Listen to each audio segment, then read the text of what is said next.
Tonight's story takes us to California in the summer of 1971. Inside a university building where a psychological study was about to begin. What started as a planned academic experiment quickly developed into something far more complex, raising questions not only about human behavior, but about responsibility, ethics, and the boundaries of research itself. Over time, the events that unfolded would become widely discussed within psychology, education, and public conversation. Not as a crime in the traditional sense, but as an institutional situation that required serious examination and reflection. The study was designed to explore how individuals might behave within structured roles of authority and confinement. Volunteers were recruited. A simulated environment was created, and participants were assigned positions intended to mirror real-world situations. However, the interactions that followed began to move beyond expectations. Concerns emerged about psychological stress, decision-making, and oversight, leading to intervention and eventual termination of the study earlier than planned. In the years that followed, the events became the subject of institutional review, academic debate, and public discussion. Questions were raised about methodology, ethical safeguards, and the responsibilities of researchers when studying human behavior. The case would ultimately influence how research involving participants is conducted and monitored, shaping policies that continue to guide academic institutions today. As you settle in, allow the story to unfold slowly and calmly. There is no need to judge or interpret events immediately. Instead, we will follow the documented timeline, the perspectives involved, and the lessons that emerged from a situation that began with scientific curiosity and evolved into a moment of lasting significance in the history of research ethics. In the early 1970s, the United States was experiencing a period of social reflection and institutional questioning. The country had moved through the civil rights movement, political tensions, and widespread public debate about authority, power, and individual rights. Universities became places where these broader social questions were examined through academic research, including within the field of psychology. Researchers were increasingly interested in understanding how people respond to authority, social pressure, and structured environments, particularly after historical events that had raised concerns about obedience and responsibility. Psychology as a discipline was expanding rapidly during this period. Universities were developing research programs that explored behavior in both laboratory and real-world settings. Experimental studies often aimed to simulate situations that might reveal how individuals think, react, and interact under controlled conditions. While ethical guidelines existed, formal oversight systems were still evolving, and standards varied between institutions. Researchers often designed studies based on their own judgment about acceptable risk and participant welfare. One major influence on research culture was the growing interest in social psychology, a branch of the field focused on how people behave within groups and under social influence. Earlier experiments had already demonstrated that individuals could conform to group pressure or follow authority figures, even when uncomfortable doing so. These findings encouraged further investigation into the dynamics of power, control, and identity within structured environments. Scholars wanted to understand not only individual personality traits, but also how situations themselves could shape behavior. Academic funding and institutional support also contributed to this environment. Universities encouraged innovative research that could contribute to scientific understanding and public policy discussions. Studies examining authority, institutions, and human behavior were considered relevant to real-world concerns such as prisons, military systems, and organizational leadership. Researchers often framed their work as contributing to knowledge that might improve society or inform policy decisions. At the same time, awareness of ethical responsibility in research involving human participants was beginning to develop more clearly. Previous decades had included studies that later raised ethical concerns. prompting discussions about informed consent, participant welfare, and oversight. However, comprehensive regulatory systems were not yet fully established. Institutional review boards, which today evaluate research proposals before approval, were still in early stages of development and not uniformly implemented across universities. The cultural atmosphere of the era therefore combined curiosity, ambition, and evolving ethical awareness. Researchers sought to explore complex questions about behavior, sometimes pushing boundaries in pursuit of insight. Participants often volunteered for studies out of interest, financial incentive, or the desire to contribute to scientific knowledge. Trust between participants and researchers was generally assumed, with the expectation that studies would be conducted responsibly. Media and public interest in psychology also increased during this time. Books, lectures, and reports discussing human behavior reached wider audiences, making psychological research more visible outside academic circles. This visibility created both opportunity and scrutiny, as studies that produced striking results could attract attention beyond university environments. Within this broader context, the stage was set for experiments designed to examine authority and social roles in controlled settings. Researchers believed that carefully structured environments could reveal how ordinary individuals might respond to power dynamics and institutional conditions. The academic culture supported such exploration, though the mechanisms for ensuring ethical safeguards were still developing. Understanding this historical environment helps explain how certain studies were conceived and approved. The motivations were rooted in scientific inquiry and social relevance, but the systems for oversight had not yet reached the standards that would later become common. This intersection of curiosity and evolving responsibility would soon play a central role in events that unfolded within a university building in California during the summer of 1971. The study that would later become widely known began with the work of Philip Zimbardo, a psychology professor at Stanford University, whose research interests focused on social behavior, situational influence, and the ways environments shape human actions. Zimbardo had spent years examining how ordinary individuals respond to external pressures, and he was particularly interested in understanding the psychological dynamics that emerge within institutions where authority and hierarchy are clearly defined. The proposal for the study was built around a central question. Researchers wanted to explore how people would behave if placed into roles associated with power and confinement, such as guards and prisoners, within a simulated institutional setting. Rather than studying existing prisons, which would involve many uncontrolled variables, the idea was to create an environment where conditions could be observed more directly. By controlling the setting, researchers hoped to isolate the influence of roles and context on behavior. The project also received external interest because of its relevance to real-world concerns. During that period, questions about prison conditions, rehabilitation, and authority structures were subjects of public discussion in the United States. Understanding how individuals responded to institutional roles was viewed as potentially valuable for policy and reform conversations. The study therefore had both academic and social motivations. To move forward, the research team designed a simulated prison environment within a Stanford University building. Participants would be randomly assigned to either prisoner or guard roles, and the environment would operate according to rules intended to reflect real institutional conditions. The goal was to observe interactions over a planned 2-week period, recording behavioral changes and psychological responses as they developed over time.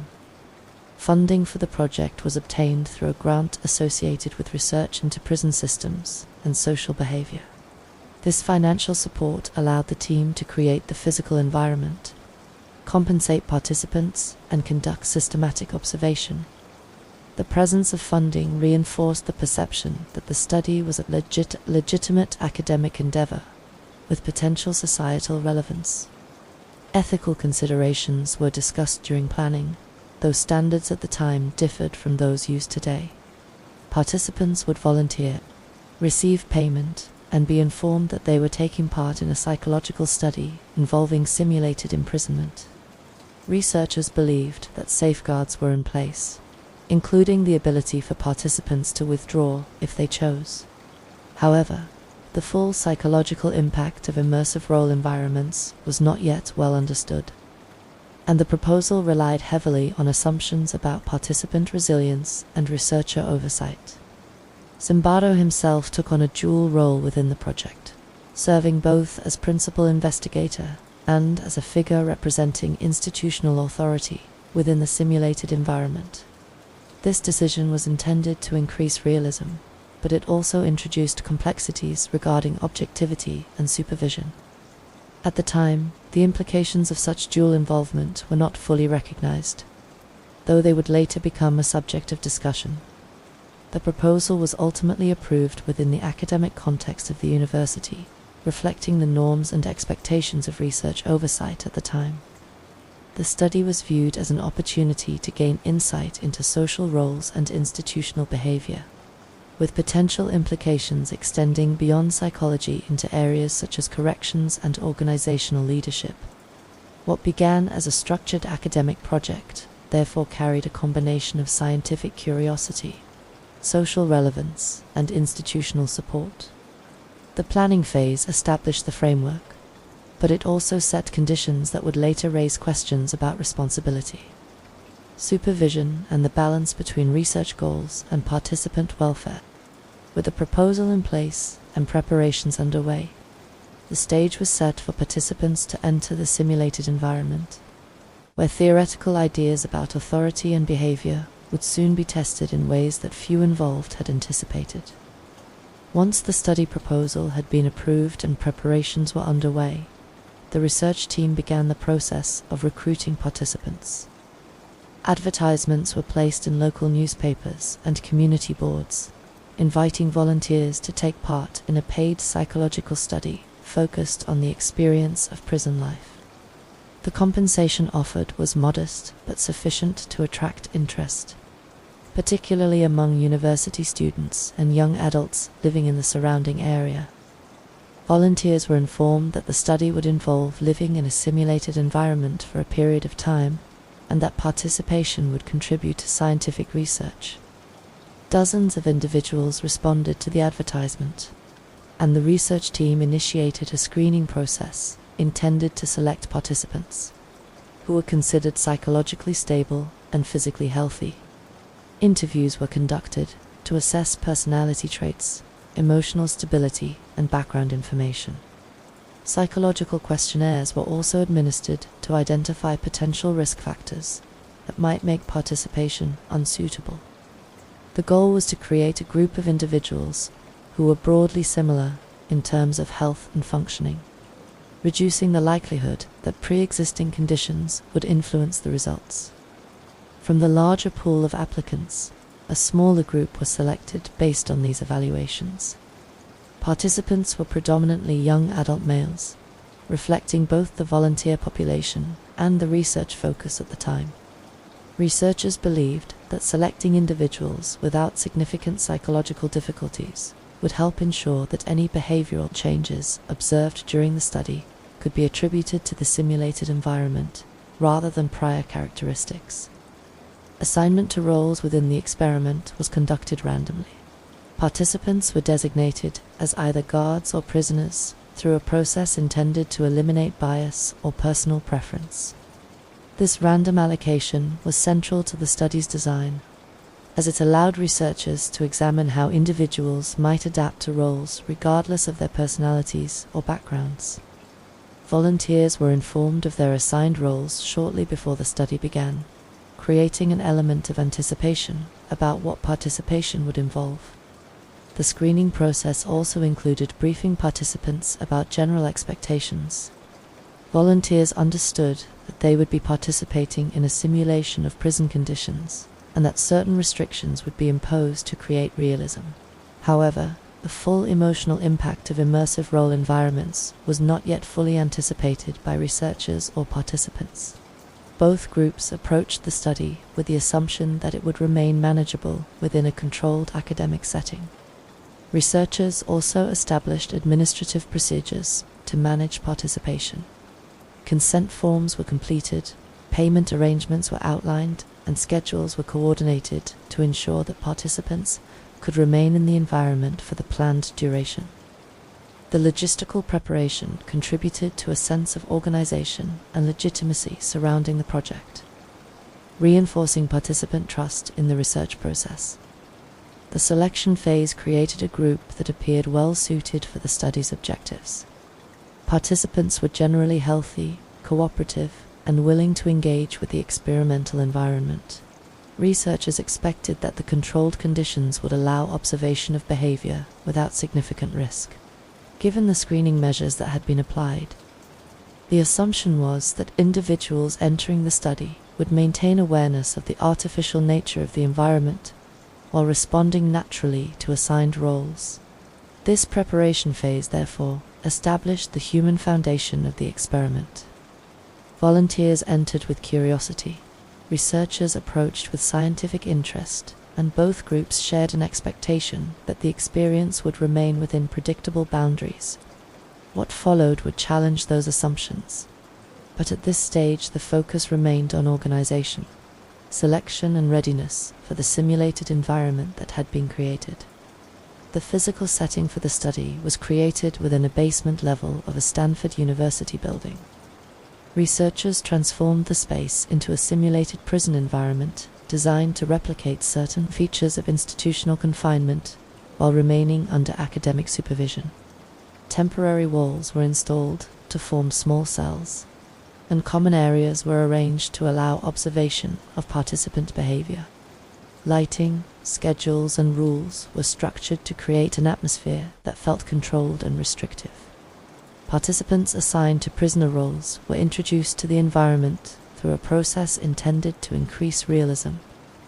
They were given identification numbers, standardized clothing, and basic instructions about expectations within the setting. Personal identities were intentionally minimized in favor of assigned roles, encouraging participants to respond to the environment rather than relying on their usual routines. This approach reflected the research goal of examining how situational factors influenced behavior.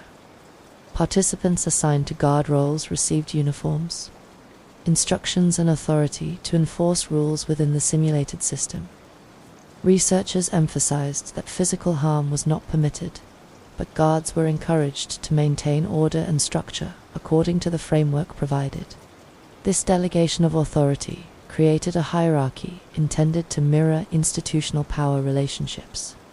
Guards were scheduled in shifts, allowing them to alternate between time inside the environment and periods away from it. The environment operated according to a daily routine that included wake times, meals, counts, and other structured activities. These routines were designed to create predictability and reinforce the sense of an organized institution. Researchers observed interactions closely, recording behavior and responses as participants adjusted to their roles. Cameras and monitoring systems allowed documentation without constant physical presence, though researchers remained nearby to oversee operations. Although the setting was artificial, several factors contributed to immersion. Participants lived within the environment for extended periods, interacting primarily with one another according to assigned roles. The physical boundaries, clothing, and schedules reinforced the perception of confinement and authority.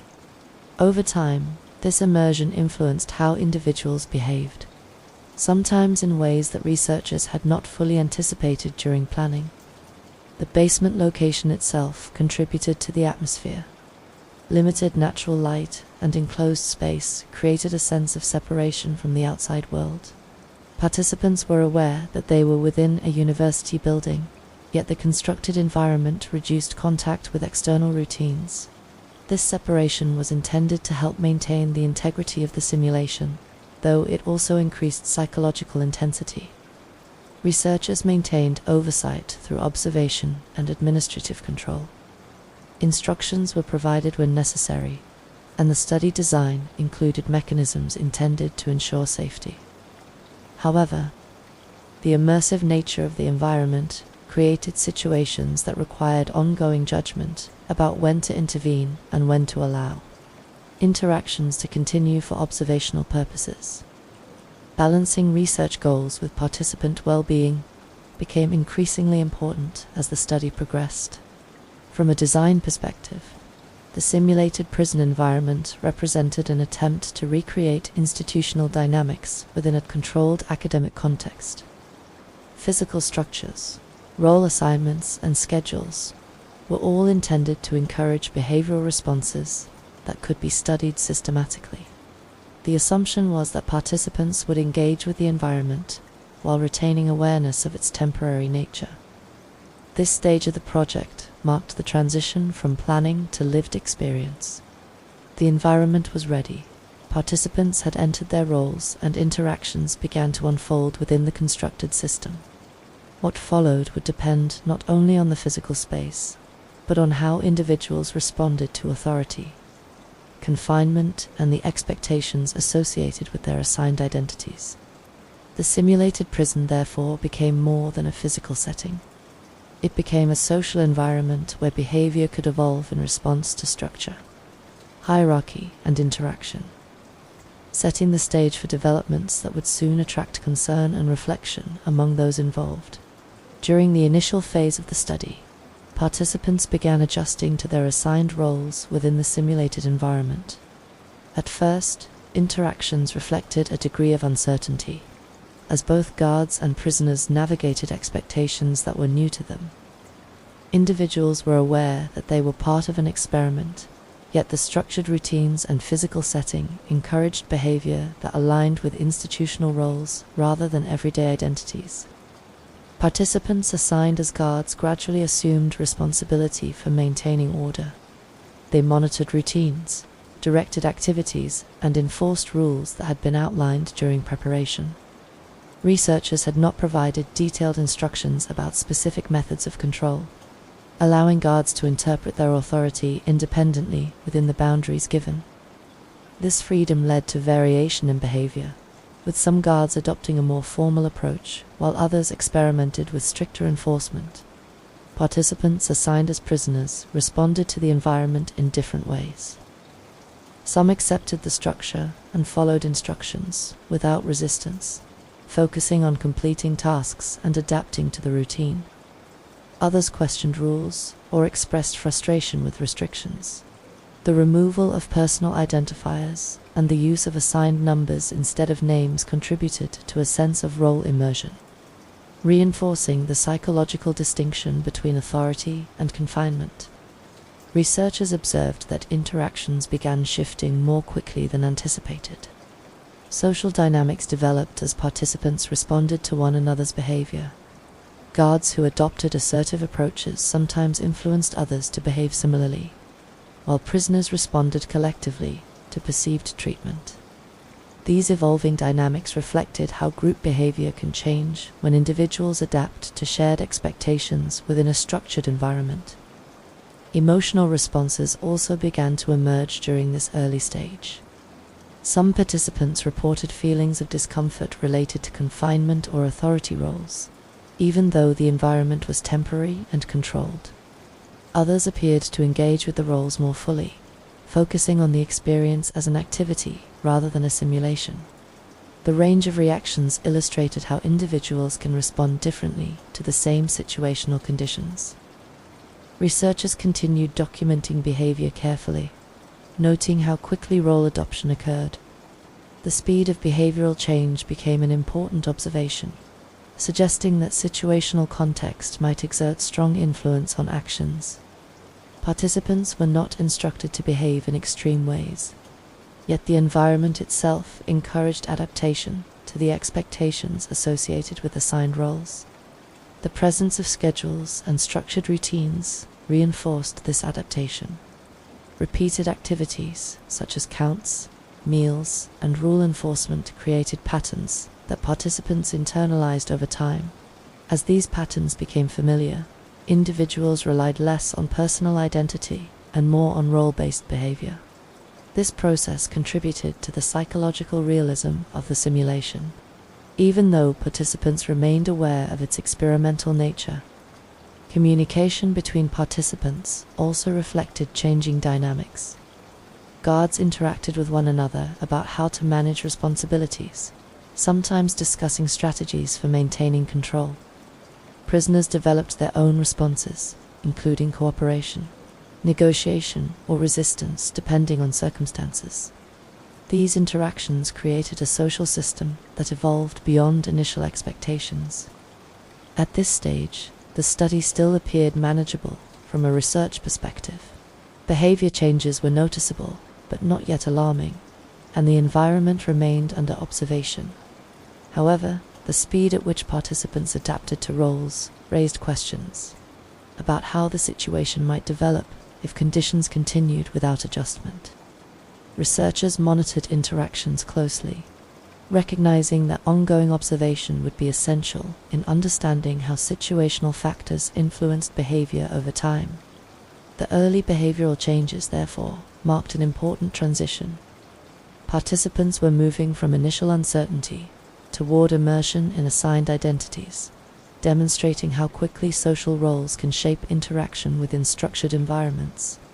These developments set the foundation for events that would soon intensify, prompting deeper reflection on the balance between research objectives and participant well-being.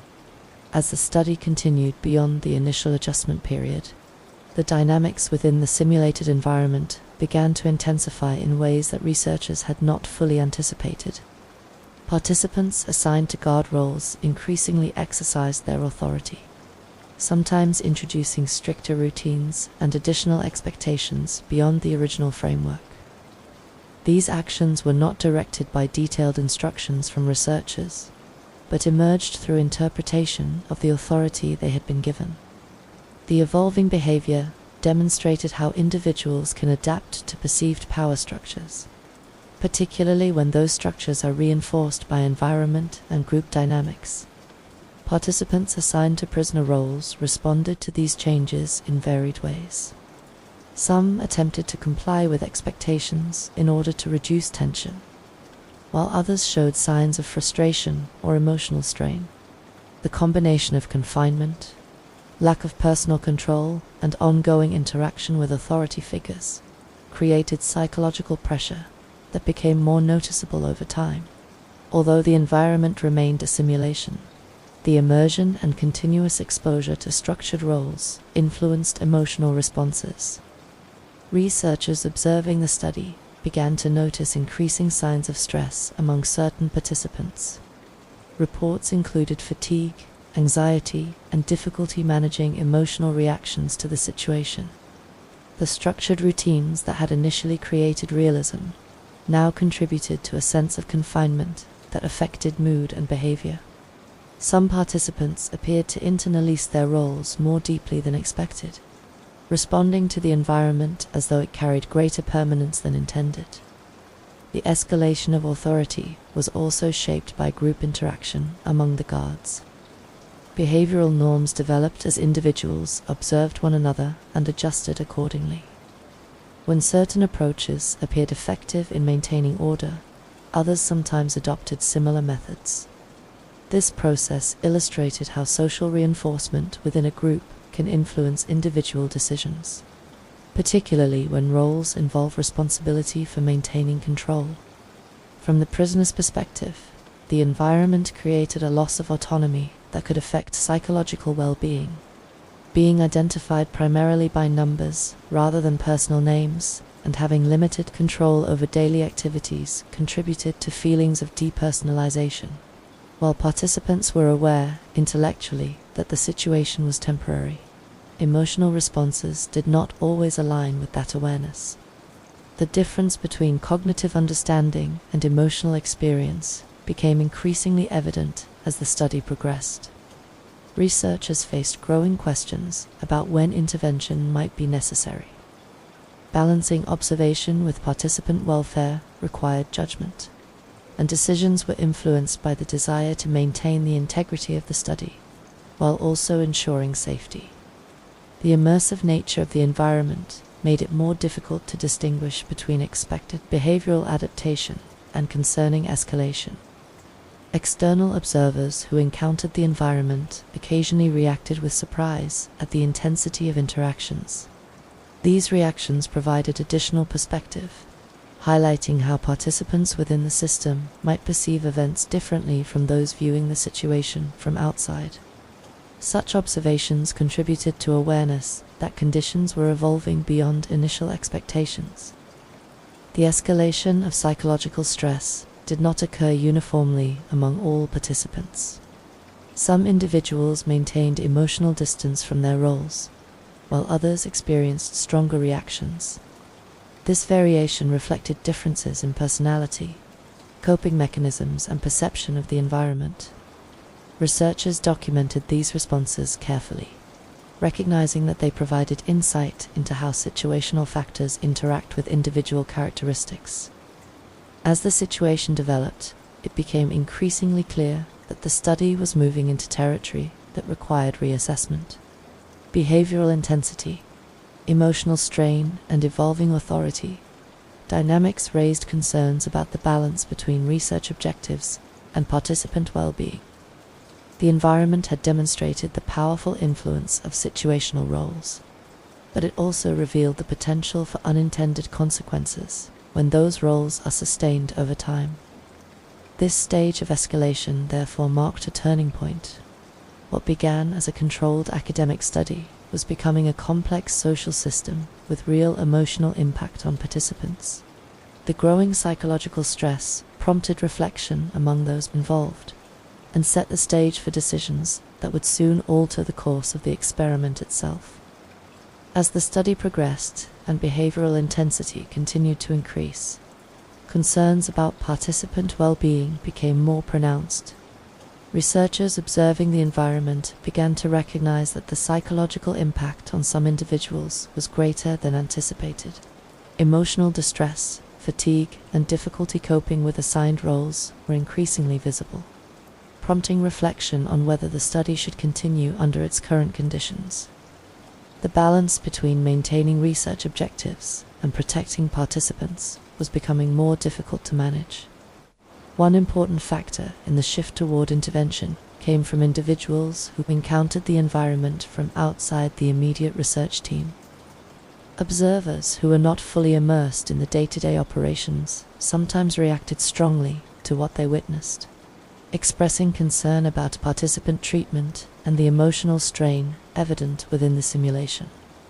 These reactions provided perspective that those closely involved might not have fully recognized, highlighting how immersion in the study could influence judgment. Ethical questions began to emerge more clearly. Although participants had volunteered and consented to involvement, the intensity of the experience raised concerns about whether informed consent fully captured the potential psychological impact.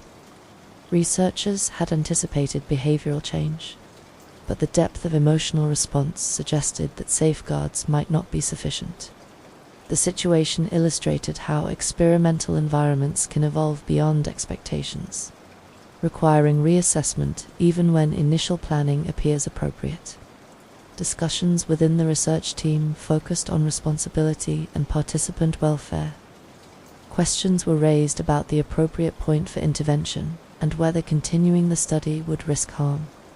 The recognition that participants were experiencing genuine distress rather than merely role-based reactions contributed to the decision-making process. Researchers had to evaluate whether the scientific value of continued observation justified potential psychological consequences. Ultimately, the decision was made to terminate the study earlier than planned. The original design had anticipated a longer duration, but the evolving conditions made continuation inappropriate.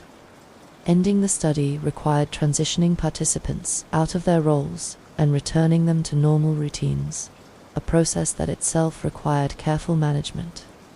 Researchers conducted debriefing discussions to help participants understand the purpose of the study and to separate their identities from the roles they had played. The termination of the experiment marked a significant moment of reflection for those involved. researchers recognized that the situation had revealed important insights about human behavior, but it had also exposed limitations in oversight and ethical planning.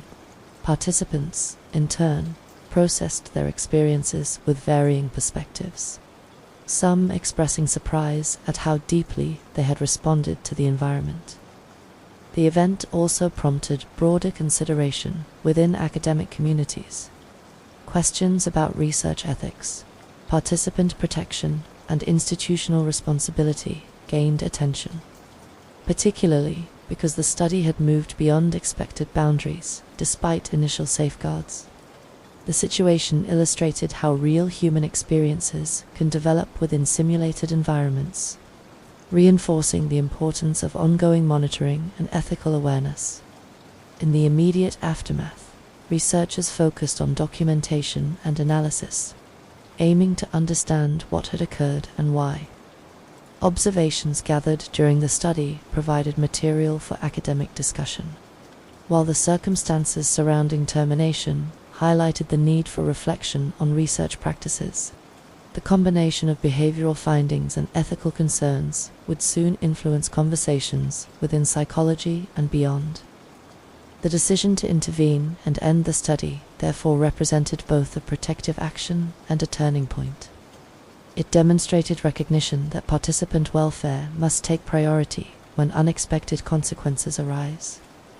At the same time, it marked the beginning of a longer period of analysis, debate, and institutional learning that would shape how research involving human participants is conducted in the years that followed.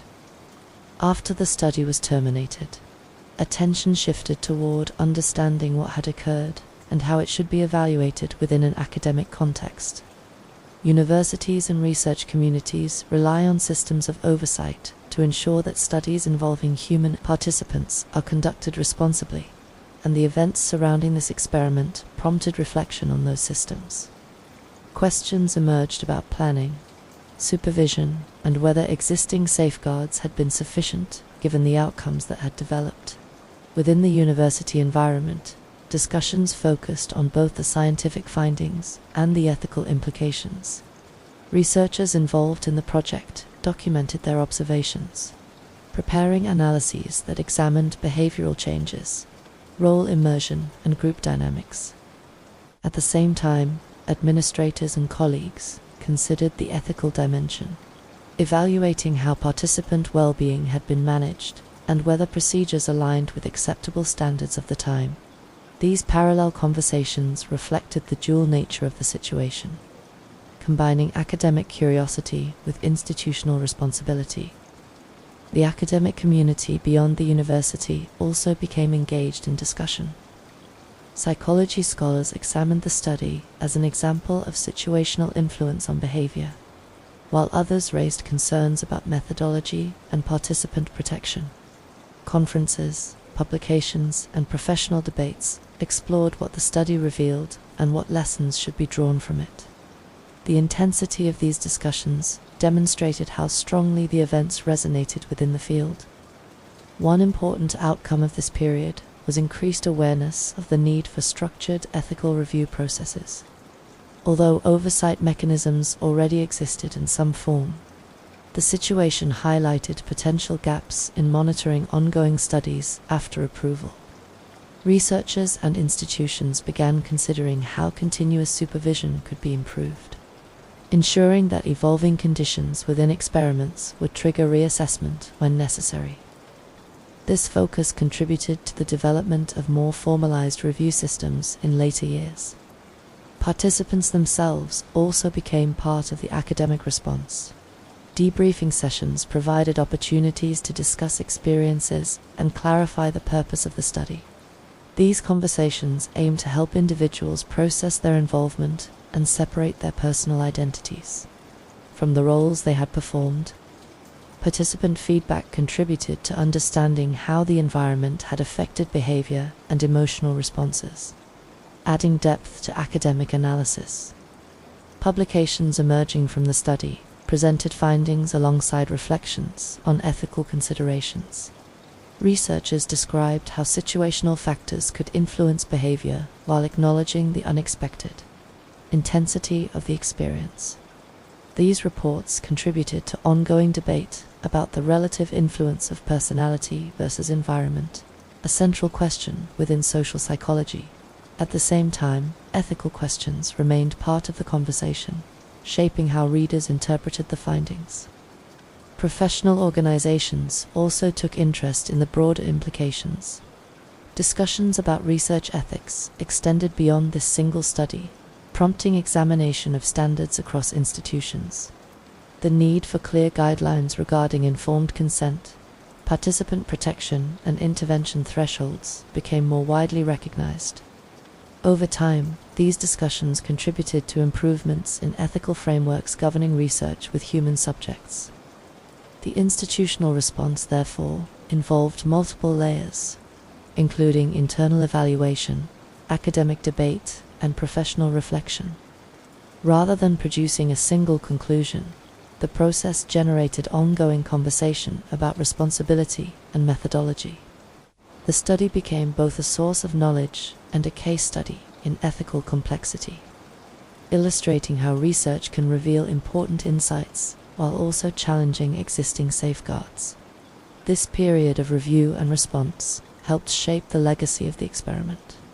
It reinforced the idea that scientific inquiry must operate alongside ethical responsibility, and that oversight systems must evolve as understanding grows. The academic community's engagement with the events ensured that the lessons extended beyond one institution, influencing research practices more broadly in the years that followed. As information about the study began to reach audiences beyond academic circles, public awareness gradually increased. Media outlets reported on the experiment, often focusing on the unexpected intensity of participant behavior and the decision to terminate the project earlier than planned. Because the study touched on themes of authority, power, and human behavior, it attracted attention from journalists, educators, and members of the public who were interested in understanding how such dynamics could emerge within a controlled environment. Television interviews, newspaper articles, and later documentaries contributed to the spread of information. Researchers involved in the study discussed their observations and the conclusions they believed could be drawn from the experience. These public explanations often emphasized the role of situational factors in shaping behavior, suggesting that ordinary individuals could respond in unexpected ways when placed within structured systems of authority and confinement. The idea resonated with audiences because it connected psychological research to broader social questions. Media coverage also generated debate.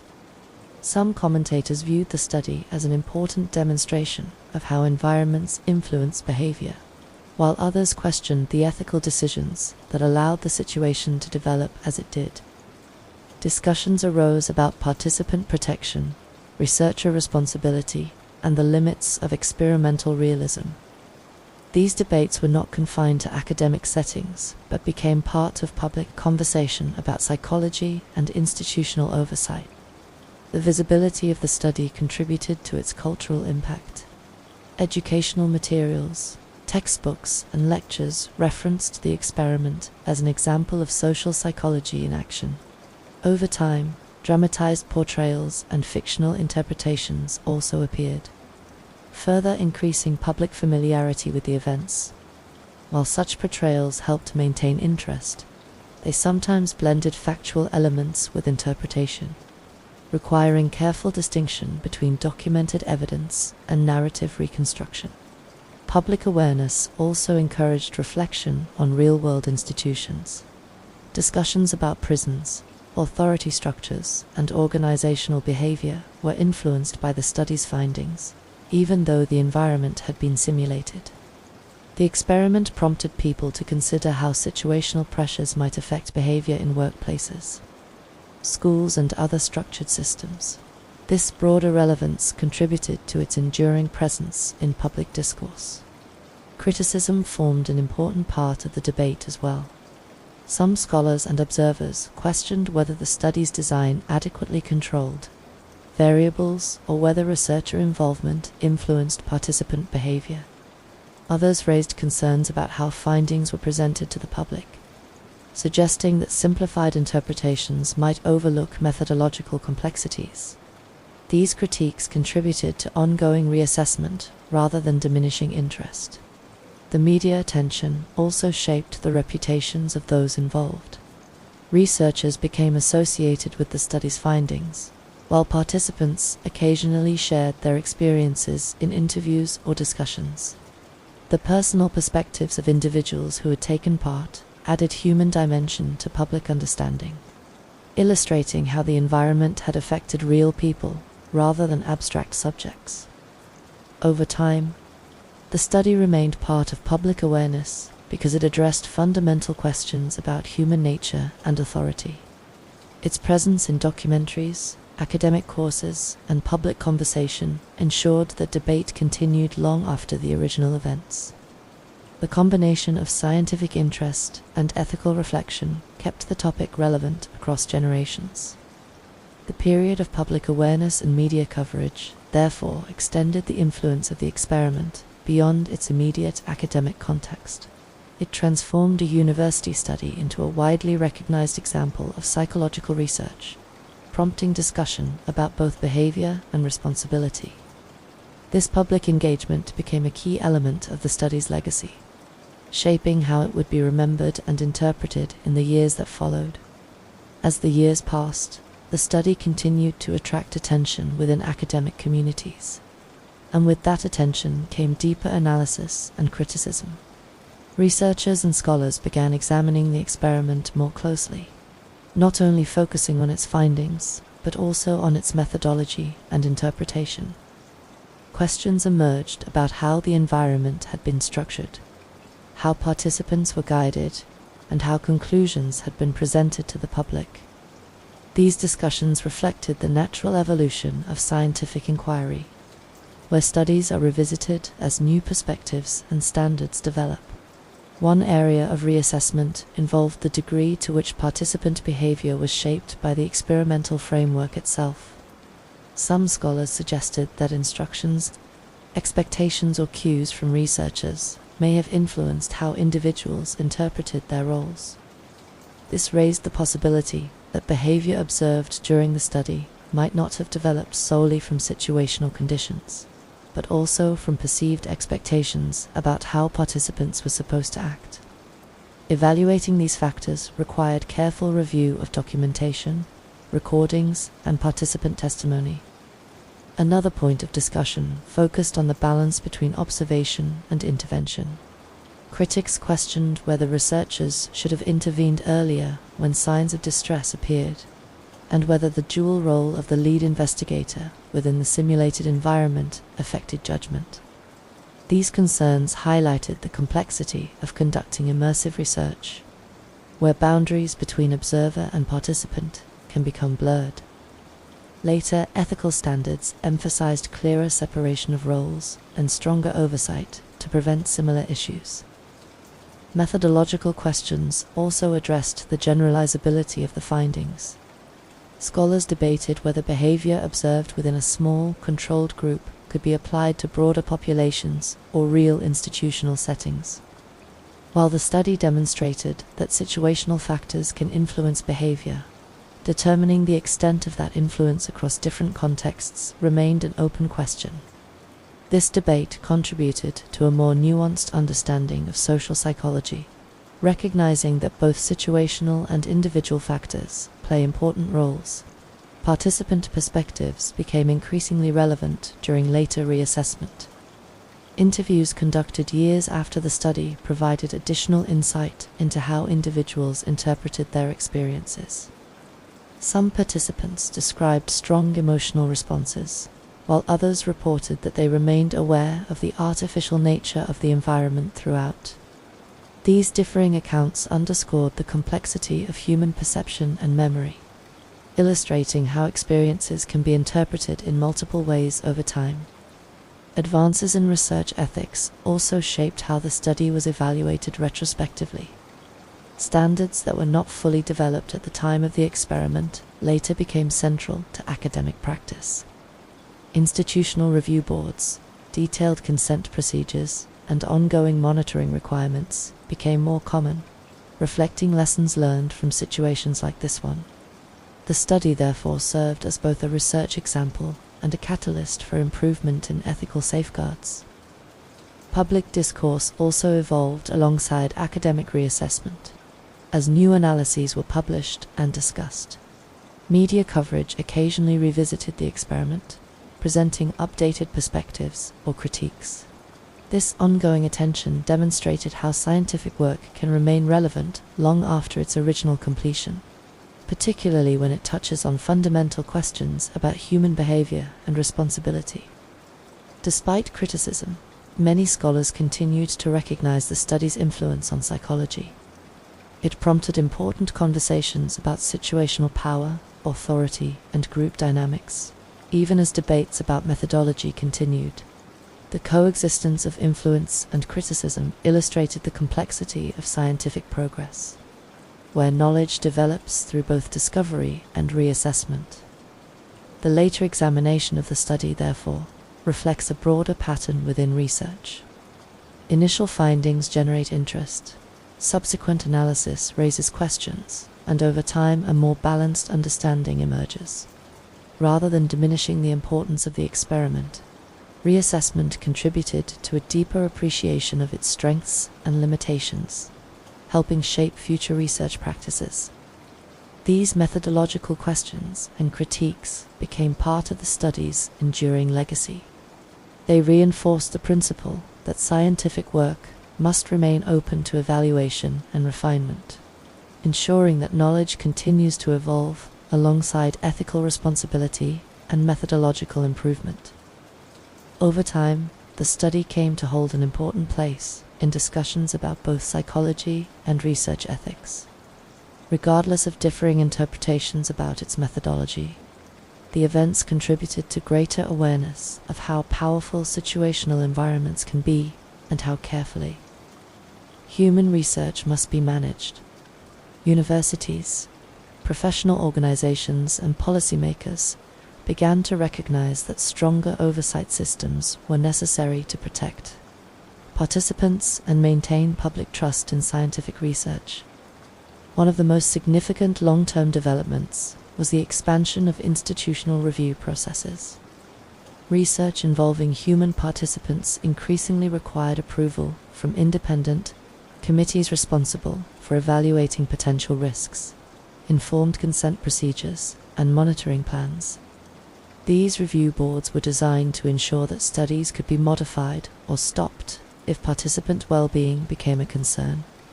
While ethical guidelines had existed before, they became more formalized and consistently applied in the years following cases that raised questions about oversight.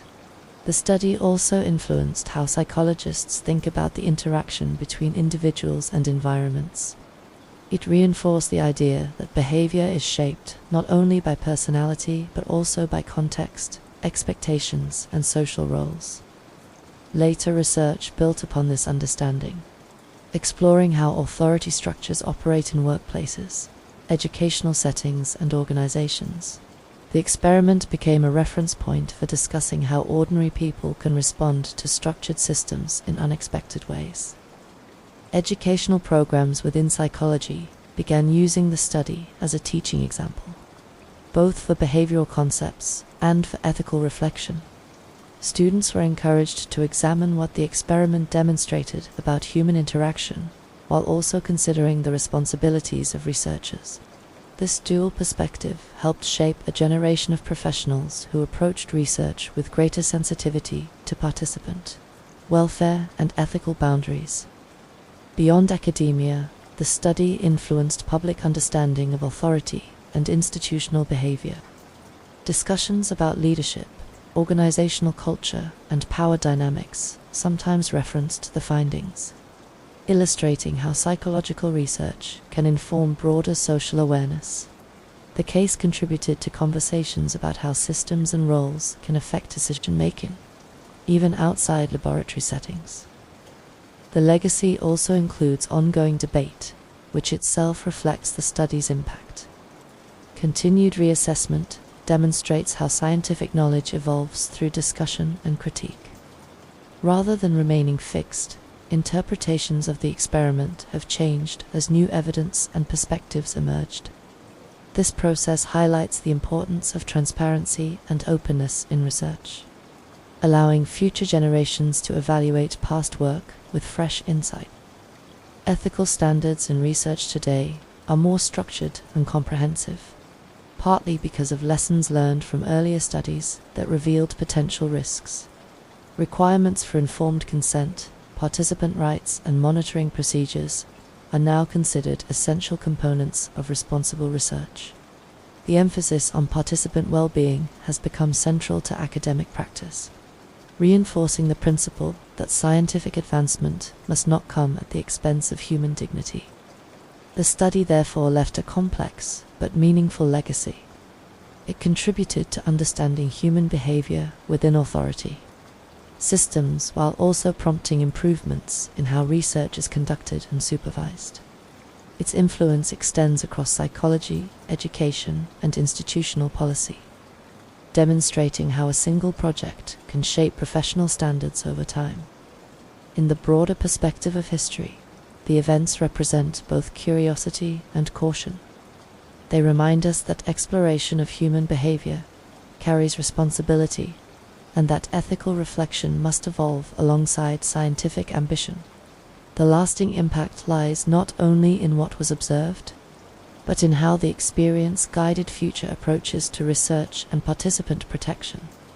As this story settles into the quiet of the night, what remains is a gentle reminder of how environments can shape experience in ways that are not always immediately visible.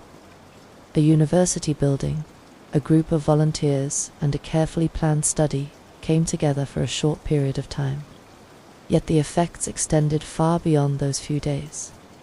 The events became part of professional memory, academic discussion, and public reflection, continuing to influence how people think about authority, responsibility, and human behavior.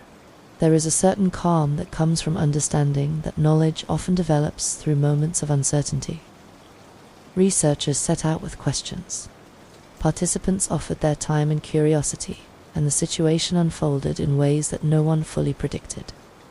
What followed was not only analysis of behavior, but also reflection on ethics, care, and the responsibilities that accompany scientific exploration. Over time, those reflections contributed to stronger protections and clearer awareness within research communities. The individuals involved returned to their everyday lives, carrying experiences that were shaped by a brief immersion in an unusual environment. Institutions continued forward as well, adjusting policies and procedures as understanding grew. The passage of years allowed the intensity of the moment to soften, leaving behind lessons rather than urgency. In that sense, the story becomes less about a single event and more about the process of learning and adaptation that follows. Tonight, there is no need to hold on to every detail. The study belongs to a specific moment in history, and that moment has long since passed. What remains is simply an awareness that human behavior is influenced by context, relationships, and perception, and that responsibility grows alongside knowledge. These ideas can rest quietly without demanding resolution. As you relax, allow the atmosphere to become still. The surroundings grow quieter, the mind slows, and the story fades into the background, where reflection replaces analysis. The night continues, steady and calm, and the events we have explored settle gently into memory, leaving only a sense of quiet understanding as rest takes over.